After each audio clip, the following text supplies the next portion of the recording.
Hello, art students. This is Miss Warhol. I'm going to be bringing you your lesson for today. What we're going to be doing today is looking at patterns that are in nature. And we're also looking at the artist by the name of Andy Warhol. Andy Warhol did a lot of patterns. So we repeat certain images in his artwork over and over again. And we're going to repeat some of the patterns or lines or shapes that we might see out in nature. So I want you to think about going out on a nature walk. It could be in the mountains, it could be out in the woods, or it could be at the beach, because I know it's got warm weather and you guys have been outside a lot. So we think about things that we have seen and the lines in some of those things that we would see outside. And we can even think about things that are in the sky, like stars, sun, birds, things that right there are shooting stars. You might actually see one of those on one of a nature walk that you may go on. So I want to try to stick to mostly cool colors, but you may have to add some warm colors in there to give you a little contrast sometimes. So you'll be starting out in pencil. You can trace the lines with markers to make it bold, and then color in between the lines with crayons or color pencils. And your sub is going to show you where everything is, and you guys pretty much know where everything is anyway. But I'll have this lesson ready for you, and we will start out with, we're going to do some folding. You're going to have a really large piece of paper, and I can't fit it into my screen, but start out with a hot dog fold. Then, after you've got the hot dog fold, let me go out a little bit. Yep, there we go. Fold it back like a book. So that's 2 folds. And then one more down the center of that fold. So you'll be dividing your paper into 8 parts. And so you'll have 8 different designs in each square that is in your paper. Now, I can't squeeze it all in there, but I will move it around for you guys. I can come out a little bit. There we go. Okay. After you get your paper folded, trace over your lines, your fold lines, so you can see each of your areas on your fold. And I know you won't be able to see quite all of mine, but I'll just move it around as we go. And I'm going to try to make this a little bit easier on me, so give me just a second. I'm going to fix this where it will fit into my screen. Oh, yes, that's much better. Okay. All right, so one thing that you might see on a nature walk, if you're out in the mountains or you're in the woods, you might see a waterfall if you're lucky. So when I think about a waterfall, I think about wavy lines. That's what I think about. So inside this area, I'll do some wavy lines to represent a waterfall that I may have seen. Also, when you were out on a nature walk, maybe at the beach, you might see a seashell called a nautilus. If you've never seen one of those, they're so cool. I'm sure you have. You just probably didn't know what the name of it was. But also the fern that turns the plant that starts to turn into a fern when it's first growing is called the kuru, and some of you might remember that. But that's a fern that has not unfolded yet. So you might actually see a spiral, which would represent your fern or your kuru. So you could do a spiral, and like I said, it might be the nautilus seashell too. Another thing you might see on your nature walk might be some berries. So I'm going to kind of abstract this up a little bit. Have a stem and some berries on it. Or you could fill up this whole section in circles that might represent your berries. You might see some wild strawberries, blackberries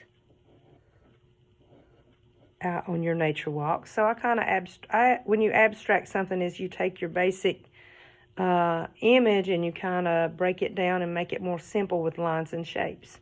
Also on your nature walk, you might see, it might be a nighttime nature walk, and you might see some stars. This is one easy way to get some stars, a plus sign and a X. You might see that on a nature walk, especially if you're at the beach at night.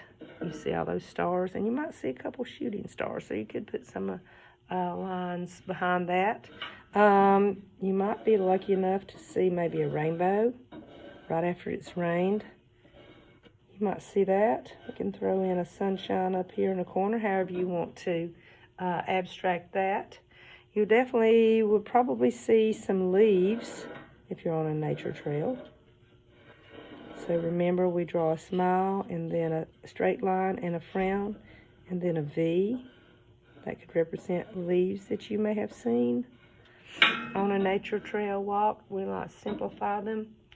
And you also, if you're at the beach especially, you might see the palm trees.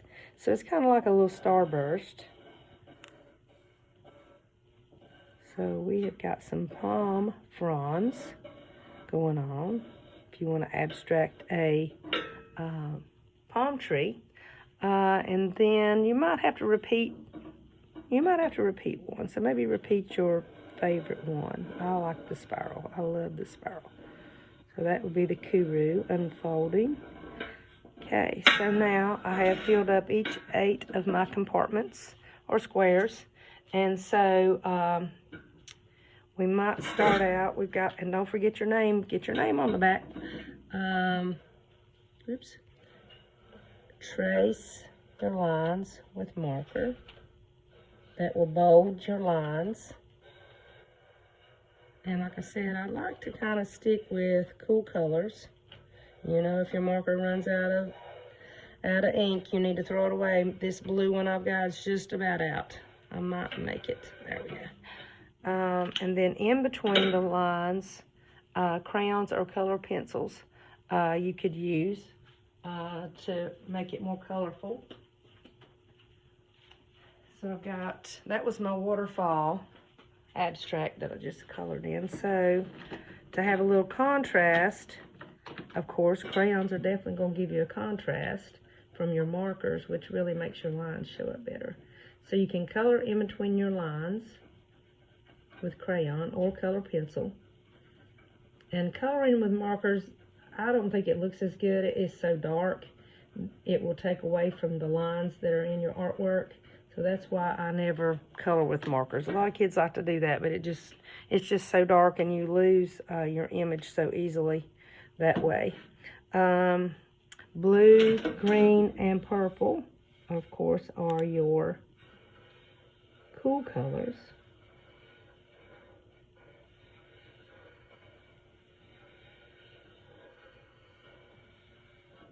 Now yellow-green, even though yellow is a warm color, you can use a yellow-green because it's still pretty green.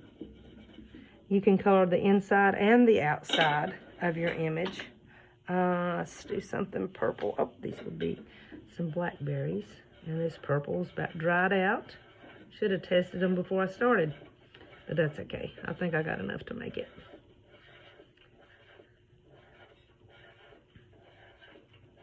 That could be my blackberries.